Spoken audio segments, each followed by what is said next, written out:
senador Renan Calheiros, que preside essa sessão. Nesse início do segundo semestre de atividades legislativas desse ano, eu venho à tribuna para ter uma conversa franca com a nossa presidenta e com o meu partido, o PMDB. Com a alma aberta e com absoluta franqueza, inicio esse meu pronunciamento à moda da nossa época de política universitária, com a citação da primeira estrofe do poema de Carlos Drummond, O Nosso Tempo. Este é tempo de partido, tempo de homens partidos. Em vão percorremos volumes, viajamos e nos colorimos. A hora pressentida esmigalha-se em pó na rua. Os homens pedem fogo, carne, sapatos. As leis não bastam. Os lírios não nascem da lei. Meu nome é tumulto e se escreve na pedra. É como eu vejo o momento político atual. Confesso que esperei com certa ansiedade tanto a reação do governo como da oposição às jornadas de junho. Dupla decepção. A oposição, que a cada dia mais aposta na retórica udeno-moralista, não emitiu um pio em relação à encrenca econômica. E o máximo que ousou para se alinhar às ruas foi sugerir à presidente corte no número de ministérios, revelando seu lado austero, sua predileção por choques de gestão, para botar o país nos eixos. Já o governo, o governo saiu à procura de médicos, o que é bom.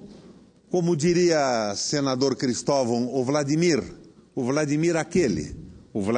Ilitch. O inferno está povoado de bem-intencionados.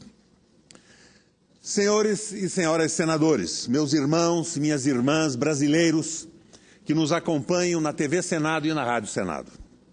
Se fosse dar um título a esta fala da tribuna hoje, eu a chamaria de A República em Risco e a Passividade do PMDB.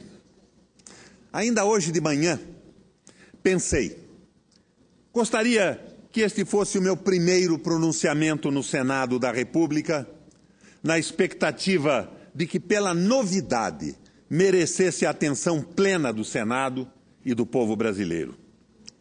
A frequência na tribuna, presidente Renan, que reflete o exercício necessário e indispensável de prestar contas ao povo na atividade parlamentar, tem como contrapartida o risco da banalização do discurso.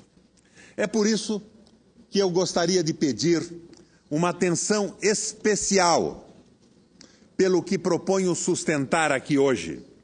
Porque, brasileiros, a República está sob ameaça. E isto não é uma figura de retórica ou simples força de expressão. É um fato, como eu pretendo demonstrar. A primeira grande ameaça que recai sobre a sociedade brasileira é a indiferença da classe política ao nosso destino como nação. E é uma culpa coletiva. Como classe política, e muitos de nós na condição de base do governo, deixamos o barco da República desgovernar-se pelos descaminhos de uma política econômica absolutamente inconsequente. Uma política que, pela valorização do câmbio e o aumento dos juros, nos empurrou lenta e gradualmente para a desindustrialização, para o desequilíbrio do balanço de pagamentos, para a sangria das remessas de lucros ao exterior e para a ameaça já visível do desemprego depois de um ciclo continuado de desqualificação do emprego. A segunda grande ameaça é a política econômica de redução sistemática do investimento público, sob a esperança de que o investidor privado viria substituí-lo.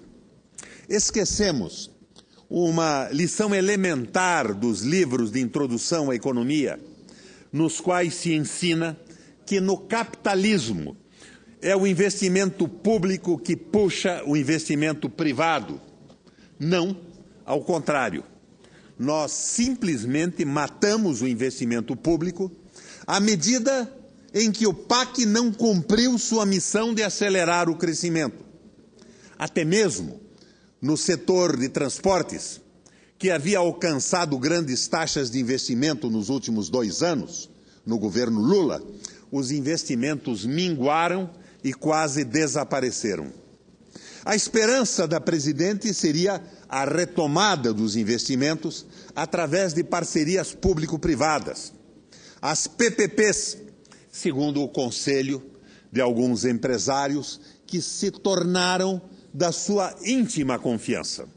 No entanto, 2 tentativas de licitar a conservação de 7,5 mil quilômetros de rodovias fracassaram, como fracassou mais uma tentativa de manter viva a fantasia do trem-bala, e ainda assim não desistem desse delírio. As PPPs seriam a esperança de lançamento de grandes obras em ano eleitoral. Nada contra. Acho que ano eleitoral, como qualquer ano, também é um bom ano para se lançar obras e investimentos. Mas PPPs em rodovias pedagiadas? Além do que, depois de que algumas dezenas de milhares de jovens e de caminhoneiros foram para as ruas protestar também contra as tarifas escorchantes que se cobram nos pedágios do Brasil, duvido que algum empresário tenha coragem de assumir obrigações de longo prazo para fazer esse tipo de investimento que se tornou tão inseguro. Enfim, os protestos serviram para acordar governos e tribunais de contas estaduais, que de repente despertaram para o assalto que se perpetra contra os brasileiros em cada uma das cabines de cobrança de pedágio espalhadas pelas estradas do país. A terceira grande ameaça é o despreparo do governo brasileiro para estabelecer uma estratégia de enfrentamento da crise mundial, sobretudo da crise europeia. Estamos reagindo topicamente, tangendo a economia a golpes de desonerações fiscais, que já esgotaram sua capacidade de estimular o consumo e o investimento, e que não têm qualquer outro efeito, a não ser o de favorecer o lucro das empresas, estrangeiras principalmente, e a remessa de lucros para o exterior. Observem nossas contas correntes externas. É espantosa a enxurrada de dólares que nesse último ano temos exportado sob a rubrica de lucros e juros, coincidindo com a exacerbação das exonerações fiscais. Além do que, em obediência a compromissos com o mercado, vamos entregar o fantástico campo de Libra na área do pré-sal ao cartel internacional do petróleo para fazer frente ao famoso superávit primário. Hoje, quando país algum do planeta Terra obriga-se a cumprir meta de superávit primário, a não ser que esteja sob o tacão do Fundo Monetário Internacional, nós vamos alienar riqueza portentosa para afagar e agradar o mercado. A quarta ameaça é o risco de uma crise cambial, a prazo muito curto. O Congresso Nacional e grande parte dos brasileiros não parecem acreditar na possibilidade de uma crise cambial em face ao alto nível de reservas de que dispomos, mais de 350 bilhões de dólares.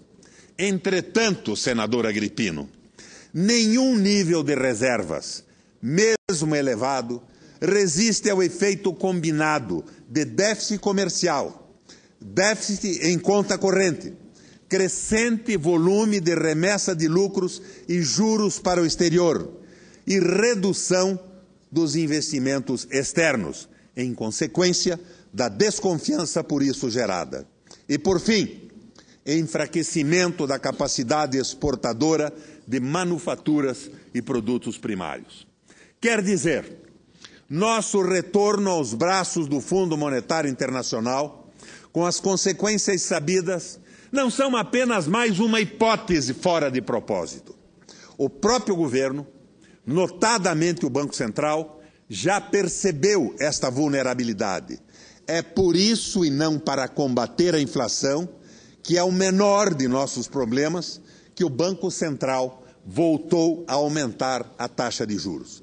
Quer dizer, regressamos ao ciclo traiçoeiro de ter que alimentar a especulação externa a custos extremamente pesados para a economia e a sociedade, elevando os juros a fim de atrair aplicações financeiras. Com isso, estamos ingressando no pior dos mundos. Vamos revalorizar a nossa moeda e, em consequência, dar continuidade ao processo de desindustrialização e da consequente redução de possibilidades de retomada das exportações de manufaturados, agravando o círculo vicioso da crise externa. Entretanto, destas ameaças, quero acentuar uma que se sobrepõe a todas, que é a ameaça representada pela crise dos países industrializados, sobretudo dos europeus, sobre a nossa economia. As consequências dessa crise sobre os países do Sul, entre eles, destacadamente, o nosso Brasil, são inevitáveis. No entanto, estamos assistindo a esta crise como se estivéssemos imunes a elas, intangíveis. Fechamos os olhos ao fato de que já está nos atingindo, e não é mais uma marolinha, pois basta ver o desempenho de nossa balança comercial para comprovar. Na verdade, senhoras e senhores senadores, estamos diante de um vendaval que sopra cada vez mais forte e poderá nos arrastar caso não tenhamos a responsabilidade de traçar uma estratégia de enfrentamento. Uma estratégia de enfrentamento acima dos partidos, pelo povo e pela pátria. Embora pouco se espere da oposição, mais preocupada com o número de ministérios, com os gastos públicos, com os desvios de funções dos jatinhos da FAB e com os preços do penteado e da segurança da nossa presidente. É certo que uma estratégia de enfrentamento da crise não pode ser feita nas ruas, mas a rua pode exigir nossas cabeças. Espero que não as nossas cabeças físicas, como na Revolução Francesa, mas as nossas cabeças políticas, caso fracassemos na elaboração e execução de uma alternativa. O velho Carlos, aquele senador Cristóvão, o Carlos Marx, tão citado desde a debacle de 2008, disse que nenhuma sociedade coloca para si desafios que não possa superar. Logo, se tivermos disposição política para encontrar um ponto de consenso na formulação de objetivos estratégicos, poderemos superar a crise. Contudo, temos que nos esvaziar de pretensões egoísticas e oportunistas. No entanto, não nos moveremos para lado algum se não identificarmos claramente a natureza da crise econômica que atinge os países avançados. Sempre teremos a tendência de acreditar que, como em outras crises, este é o vale de um ciclo que acabará entrando num processo de retomada por vias naturais, arrastando-nos na retomada juntos. É um engano.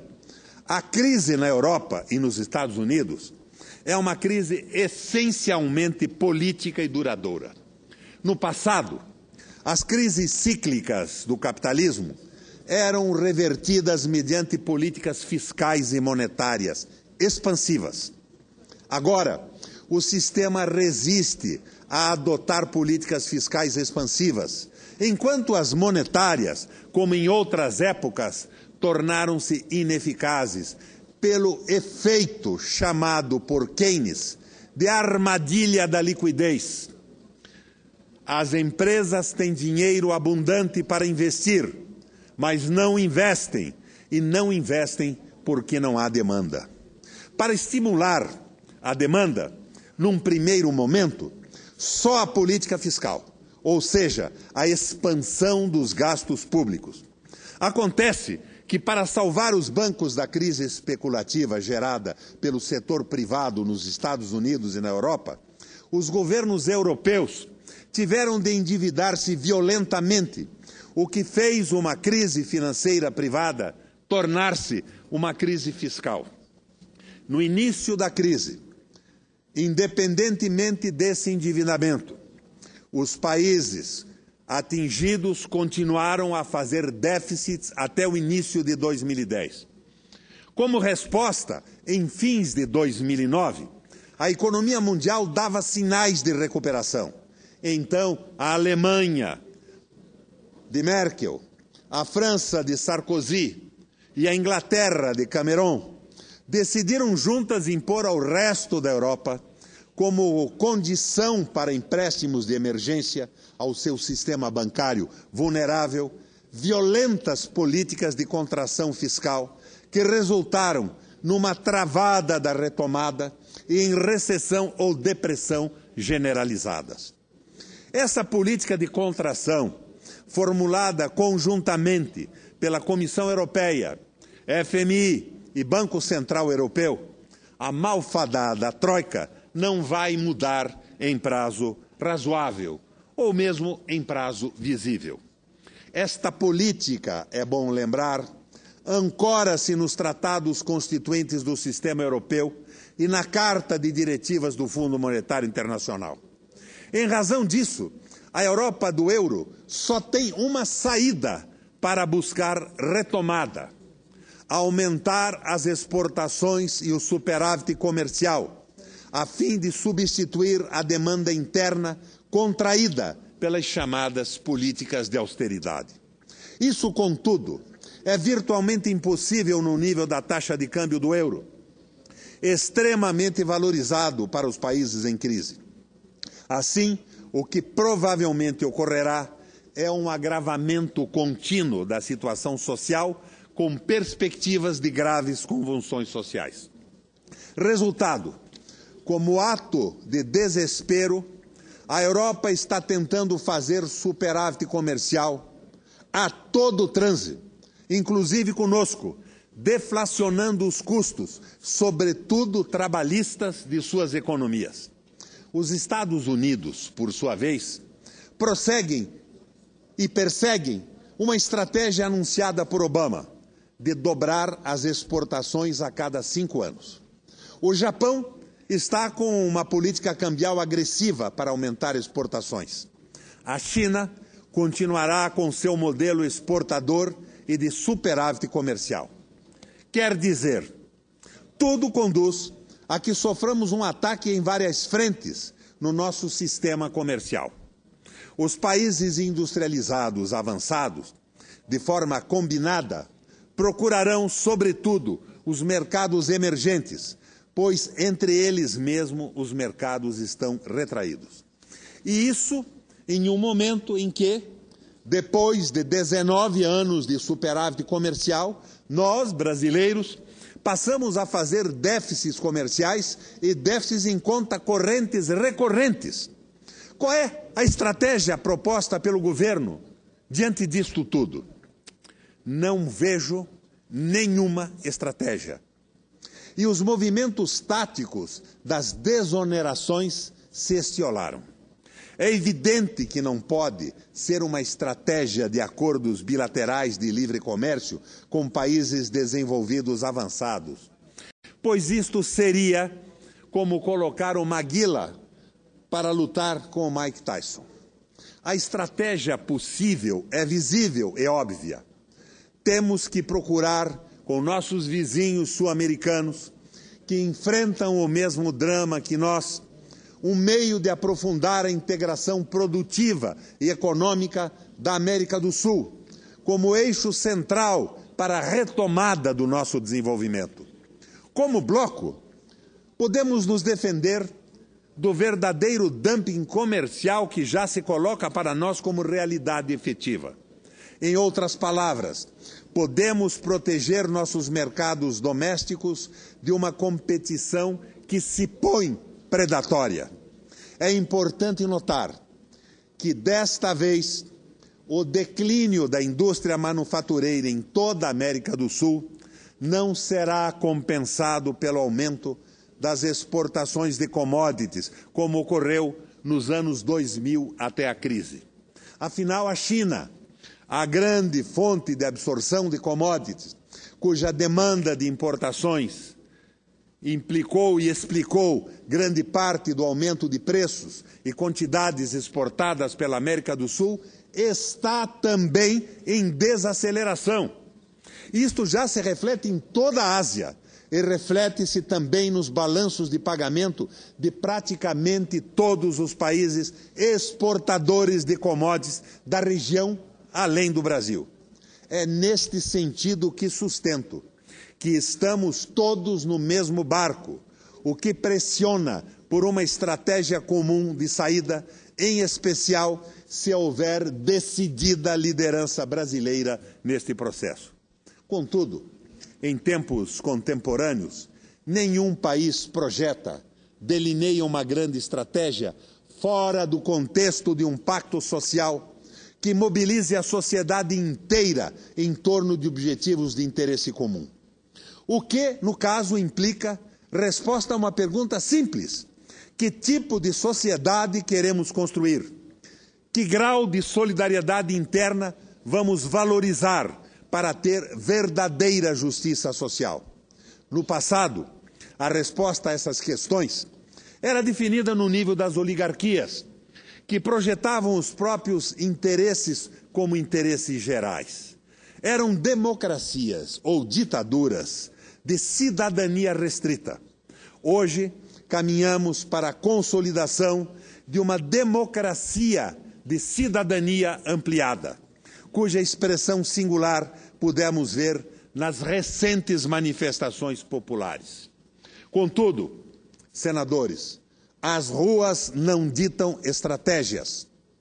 As ruas manifestam o descontentamento, fazem pressão e ditam objetivos gerais. Mas a formulação de estratégia é um dever da liderança política. A rua manifesta a sua desconformidade ou conformidade com os objetivos políticos estabelecidos pela liderança política. E isto acentua a necessidade de darmos respostas imediatas aos reclamos das ruas, separar o que é justo do que é injusto, estabelecer uma linha divisória entre o que são os interesses legítimos do conjunto da sociedade do que não passa de lobbies, de interesses particulares, o que são demandas justas do que é apenas provocação.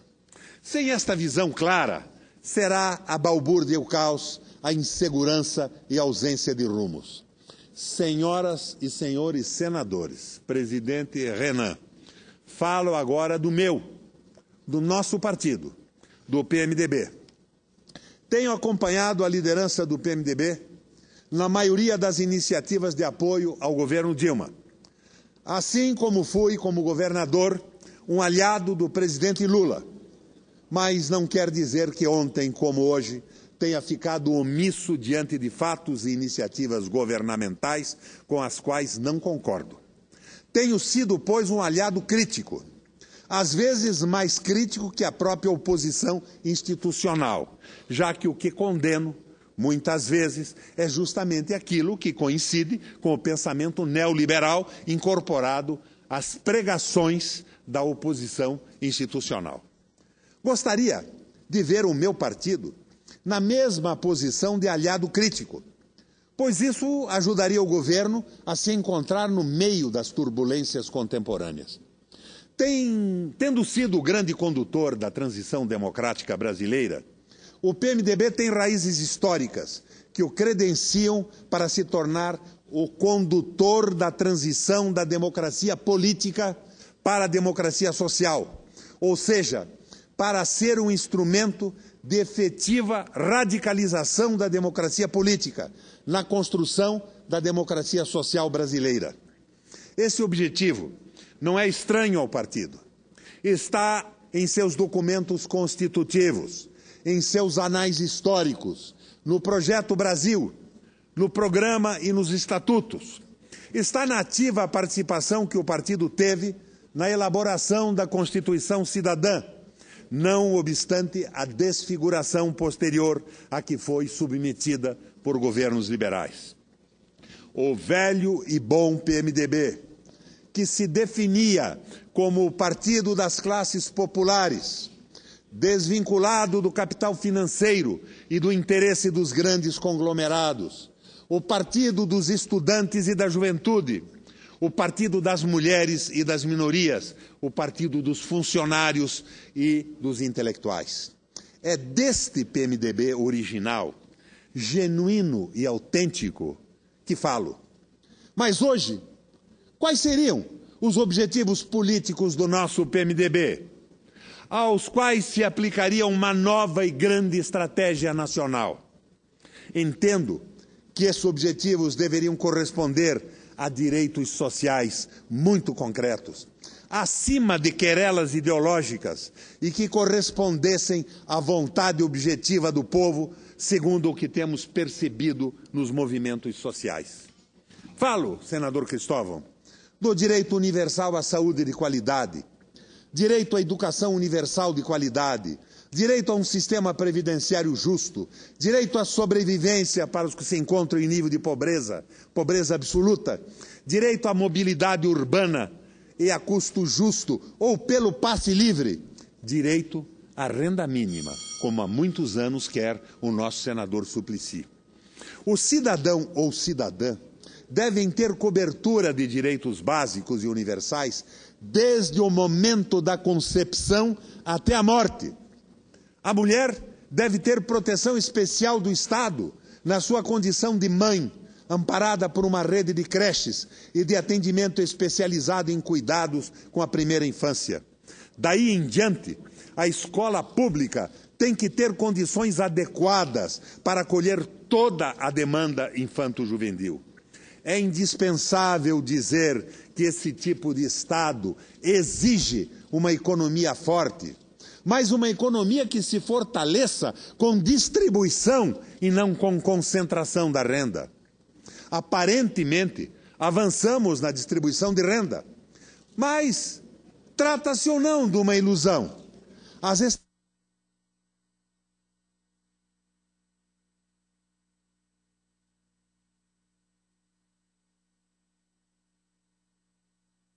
Hora de distribuição, sim, nos últimos anos, mas uma distribuição que se aplica, sobretudo, à renda do trabalho, excluindo a renda do capital. Os trabalhadores rurais, por sua vez, devem ter acesso aos meios de produção e ajuda governamental, o que significa a radicalização do processo de reforma agrária e da assistência rural a pequenos e médios produtores. Nada seria mais importante do ponto de vista da atualização da nossa economia a padrões internacionais capitalistas do que uma reforma financeira profunda que reduzisse a uma dimensão razoável a participação, hoje, senador Renan, de quase 20% dos juros na renda nacional. Isto caracteriza uma verdadeira expropriação do setor produtivo, em especial da renda do trabalho, em detrimento da cidadania. Não sou contra banqueiros, em princípio, pelo menos. Não sou contra financistas, não sou contra aplicadores. Contudo, acho que extrapolamos os privilégios dados a essas categorias de rentistas em detrimento da produção nacional. A verdadeira democracia social é incompatível com esta situação. Tal realidade deve mudar de uma forma muito concreta, a partir da redução drástica da taxa de juros chamada Selic, instrumento de transferência de renda pública para o setor rentista, e pelo uso sistemático dos bancos públicos na pressão pela queda das taxas de juros de aplicação. Destaco o seguinte: as duas economias de melhor desempenho no mundo, atualmente, a China e a Índia, com taxas de crescimento de mais de 6%, têm como principais características um sistema de planejamento centralizado, um sistema bancário quase totalmente estatizado e grandes empresas estatais estratégicas no campo produtivo. Isto, senhores senadores, não é ideologia. São fatos, apenas fatos. A Índia é uma economia capitalista de caráter social. A China é uma economia socialista de caráter capitalista. O segredo de seu excepcional funcionamento é que há uma instância comum sob coordenação do Estado que planeja, financia e executa. O desenvolvimento não fica a cargo dos humores do mercado. Numa época em que se manifesta de forma inequívoca a necessidade do gasto público estratégico para reverter a recessão econômica, não podemos fechar os olhos a essa realidade estrutural das economias hoje mais dinâmicas do planeta. Não minimizo as resistências ao estabelecimento de restrições ao setor financeiro. A reforma necessária só pode ser feita no âmbito de uma profunda mudança de nossas instituições econômicas, ou seja, no contexto da radicalização da democracia política. Recentemente vimos o poderio quase irresistível desse segmento, catapultado pela grande mídia que lhe é subserviente e da qual tem sido o grande anunciante. Lembram-se? Lembra-se, senador Renan? Inconformado com a redução da taxa básica de juros esboçada pelo governo Dilma, o setor financeiro arquitetou o perigo fabricado de uma aceleração da inflação, na época oscilando na segunda casa decimal da meta governamental para justificar a retomada do aumento dos juros. E o nosso governo capitulou, pressionado também pela necessidade que ele próprio criou de captar recursos especulativos externos para ajudar a fechar o balanço de pagamentos, como já mencionei. Ecoam ainda por esta casa os discursos inflacionários da nossa oposição. Meu Deus, parecia que estávamos às vésperas do apocalipse, mas veio o aumento de juros. Não se falou mais nisso e de novo reinou a paz no plenário e na mídia. Senhores e senhoras, senadores e senadoras, brasileiros, estou delineando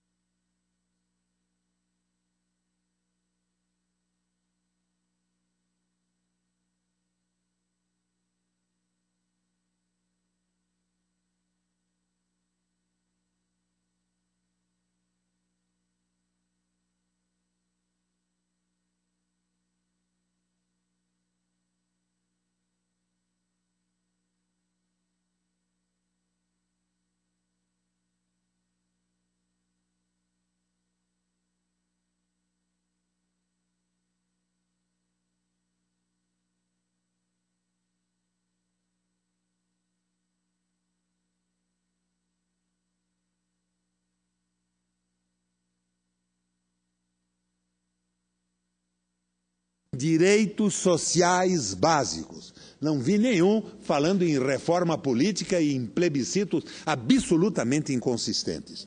É o que o povo quer. É o que, como líderes políticos, devemos querer em sintonia com o povo. Os partidos políticos, como eixos do processo democrático, têm a responsabilidade de estabelecer esta sintonia.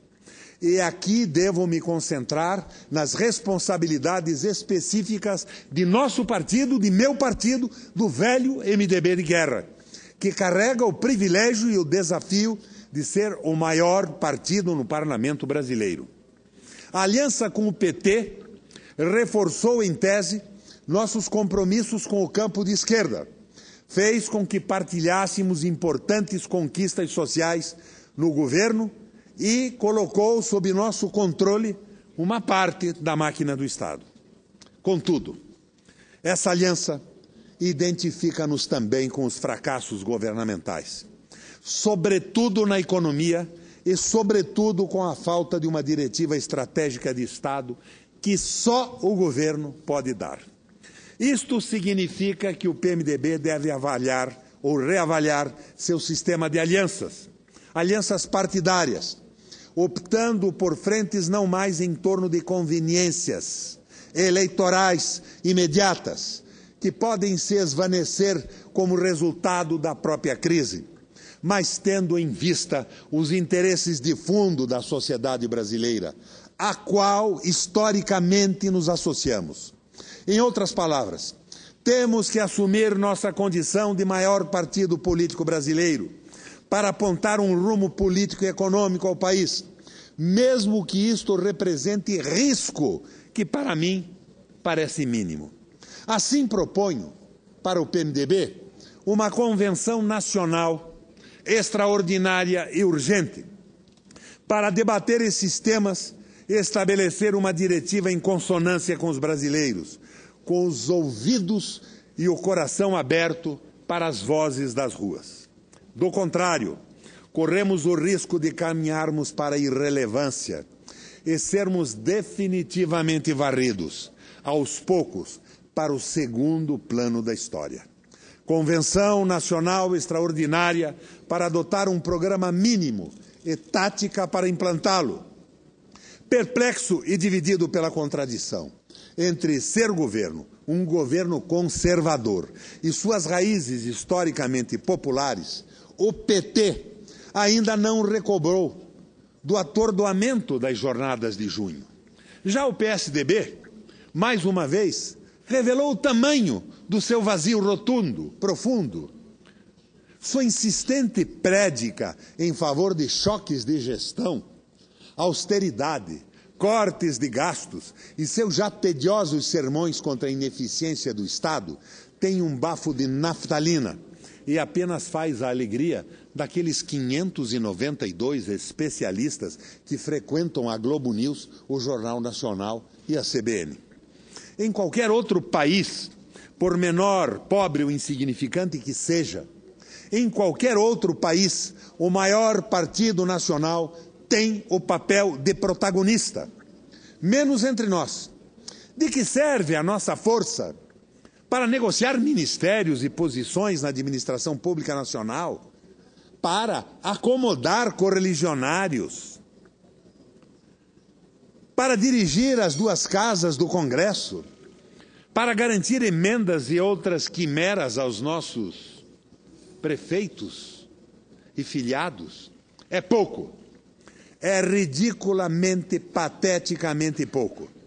Em vez de assumir a progenitura, o PMDB se conforma ao papel de linha auxiliar e não é ouvido para nada, como os fatos na sequência das manifestações de junho deixaram constrangedoramente evidentes. Já estávamos afastados da condução da política econômica. Nunca fomos ouvidos. E agora somos também menosprezados como parceiros políticos, quando o país enfrenta um dos momentos mais graves de sua história.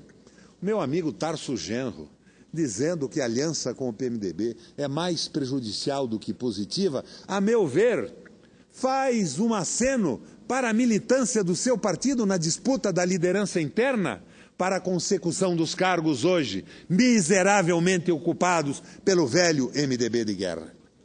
Não estou propondo romper a aliança que formamos com o PT. Proponho isto sim, que sejamos vozes ativas nesse condomínio. Senhores e senhoras senadores, diversas vezes ocupei essa tribuna para apontar irregularidades, desvios e atos de corrupção em diferentes níveis da administração pública. Não é o que faço hoje. Hoje a minha preocupação não é com a desarrumação da sala de estar do navio, mas com o estado da casa de máquinas, que está sendo inundada. Não que a corrupção tenha acabado, ou que tenha diminuído substancialmente. Acontece que as instituições republicanas que combatem a corrupção estão funcionando. Não há uma semana sem que a Polícia Federal, o Ministério Público, a Procuradoria da República, o Tribunal de Contas da União ou as polícias estaduais não ofereçam à sociedade a visão televisiva de quadrilhas de corruptos sendo presas, denunciadas e julgadas. Ao contrário do que se dizia com frequência no passado, não há mais um clima de impunidade no país. Há uma certa lentidão no processo judicial, mas impunidade não. Digo isso porque não devemos fugir dos temas expostos e que representam reais desafios para a regeneração da nação. Além disso, não devemos nos enganar pela natureza ubíqua da corrupção no sistema capitalista. Nossa situação não é melhor ou pior do que na maioria dos países desenvolvidos. Veja, senador Renan, o que está acontecendo nos Estados Unidos. Os dois maiores conglomerados bancários do país, o Bank of America e o Citigroup, concordaram em pagar multas de 20 bilhões de dólares para cada um para escapar de processos criminais relativos à fraude de milhões de hipotecas no mercado imobiliário. E a maior agência de risco, a PURS, está sob investigação. Ainda mais significativa foi a fraude da LIBOR, a taxa de juros que regula a maioria dos empréstimos internacionais, por parte dos maiores bancos do planeta. São bilhões e bilhões em prejuízos. O efeito de toda a corrupção havida no Brasil, ao longo de décadas, não se compara a um único desses episódios vergonhosos da história recente do capitalismo. Cuidemos, portanto, dos interesses fundamentais da pátria e procuremos reagir a denúncias em proporção a seus fundamentos reais e não a sua fórmula ridícula como espetáculo público. A imprensa escandalosa, a imprensa superficial, a imprensa especializada em transformar pequenos desvios em grandes escândalos, magnificados por manchetes e primeiras páginas, por certo continuará a prestar um desserviço à nação, usando episódios individuais para denegrir instituições. Esse tipo de imprensa é tão pernicioso para o país quanto os arruaceiros e vândalos que distorcem as manifestações em nossos espaços públicos. É claro que isto é facilitado pela monopolização dos meios de comunicação, cujo controle deve entrar na pauta da proposição básica aqui colocada de radicalização da democracia brasileira. O que acabo de dizer, senhoras e senhores senadores, é resultado de muito pensar, de muito discutir, com muitos companheiros e muitos assessores. É o resultado de um compromisso radical com a defesa do interesse público, que tem me orientado por mais de 40 anos na vida parlamentar e no Executivo. Nunca me afastei desses compromissos. E hoje, tendo a percepção dos riscos que a República enfrenta, e gostaria de estar errado, mas infelizmente todos os indicadores vão à direção oposta, anima-me mais uma vez a determinação de buscar nossos caminhos para a superação das crises. Não de forma solitária ou quixotesca, mas contando com a ajuda e a força de meus pares. Não sou ingênuo. Não temos mares tranquilos à frente.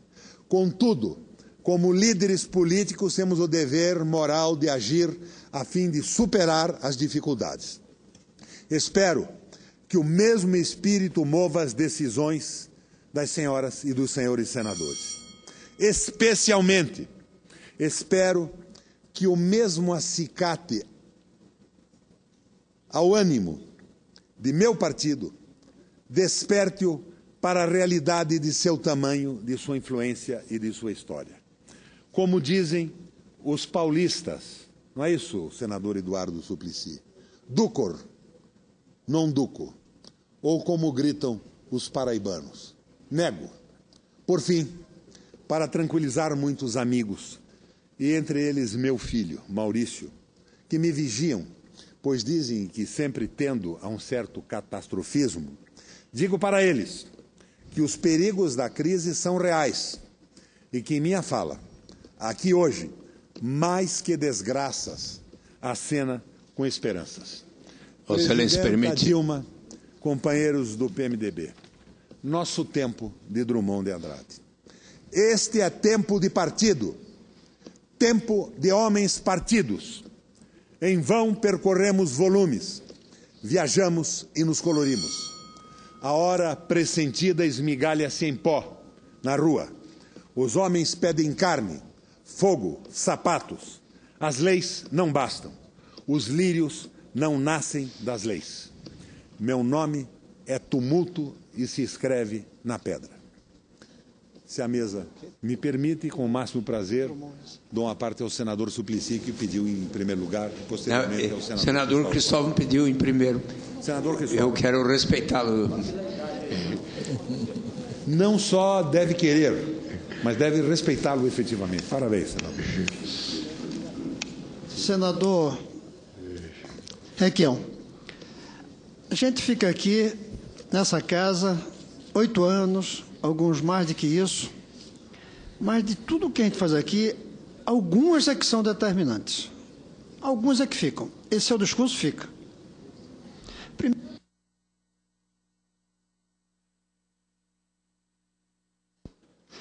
Primeiro, porque o que fica grande é aquilo que vem quando a crise é grande em um país. É muito raro um grande líder se afirmar em momentos de tranquilidade. Aí a gente põe técnicos.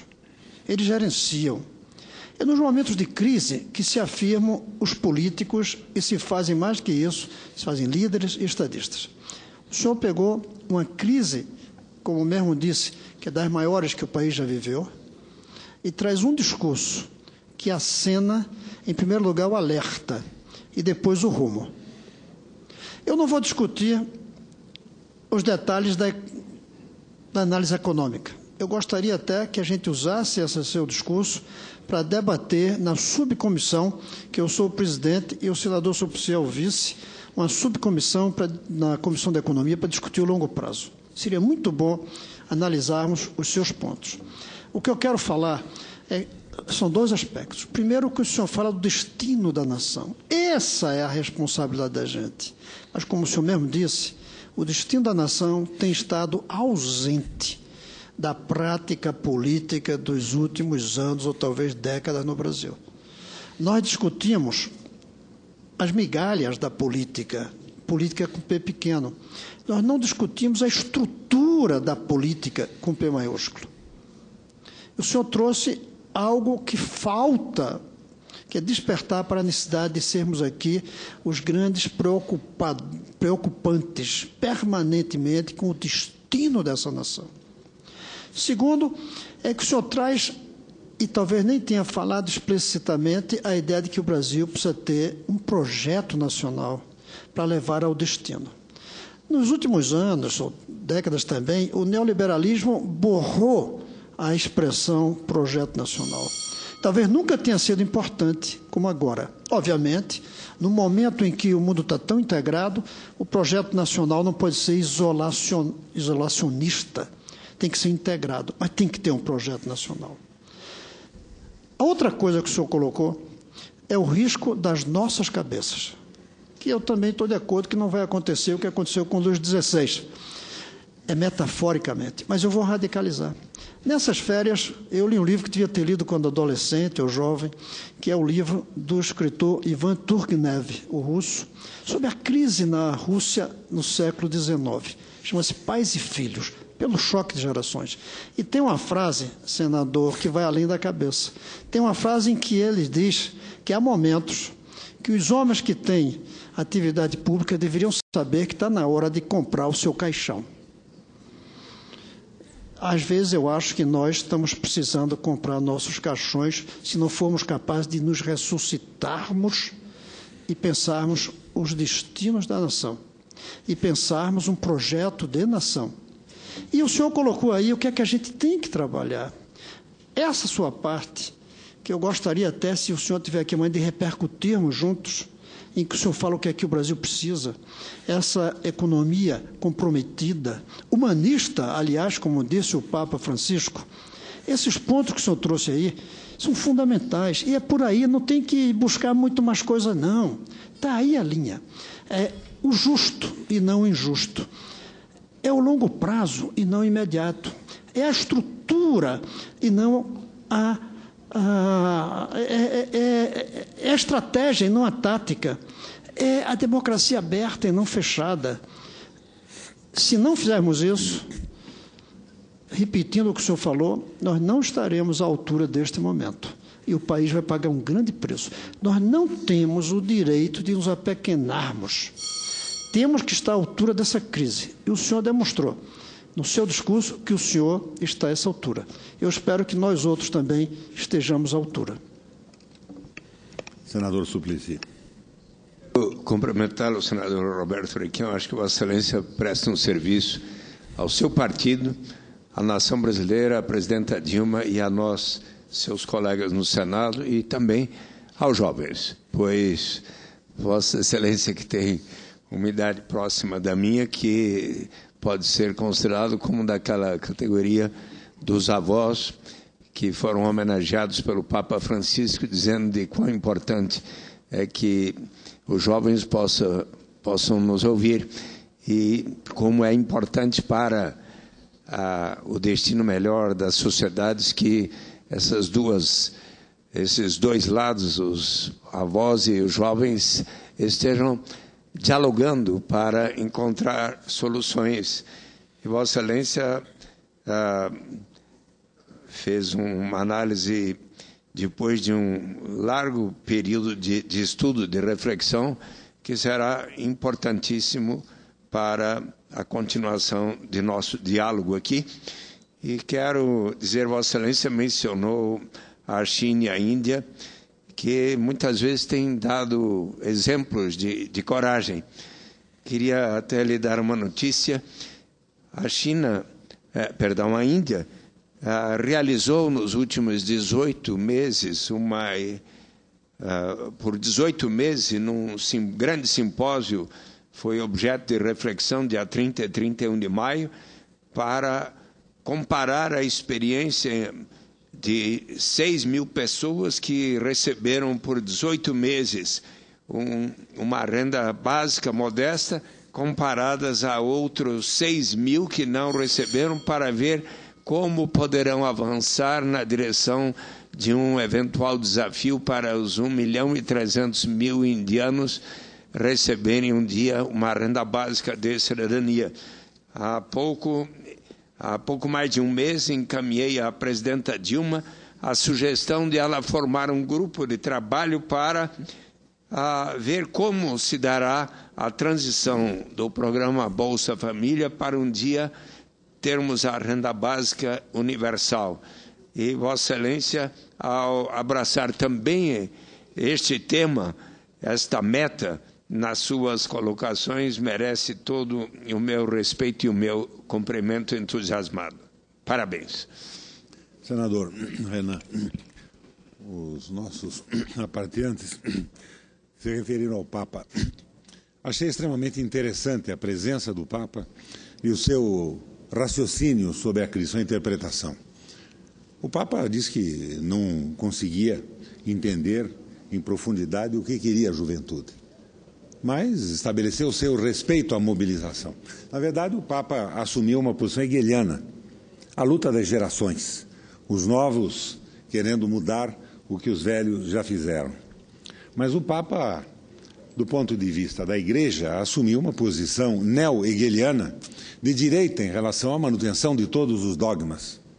E, politicamente, ele foi ao neo-hegelianismo de esquerda, ao fazer a crítica da atitude de alguns membros da Igreja e a crítica do capital financeiro.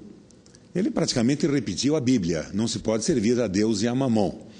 Faltou o Papa dizer que não acreditaria que um rentista passasse pelo buraco de uma agulha, sendo entendida a agulha como aquelas passagens por onde passava na muralha de uma cidade protegida um homem, mas não passava um camelo, que era a maneira de deixar a muralha aberta para a população, que vivia dentro e fora dela, mas fechada para a passagem de um exército. O Papa se colocou, a meu ver, numa posição muito clara contra o capital.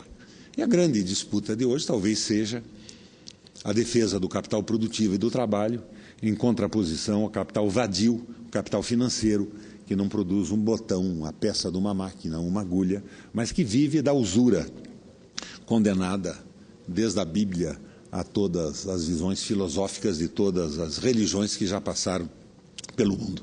A passagem do Papa foi interessantíssima, conservador do ponto de vista dogmático, e muitas vezes ser conservador em determinadas situações pode ser revolucionário também.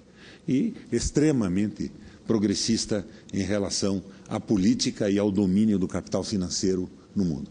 Senador Renan, eu agradeço pela tolerância com o tempo. Eu quase me senti aqui na tribuna hoje um Aécio Neves, tendo o tempo disponível para colocar as suas ideias e as suas análises sobre a economia financeira do Brasil. Muito obrigado. Porque ao Aécio é dada sempre essa permissão, que não é a permissão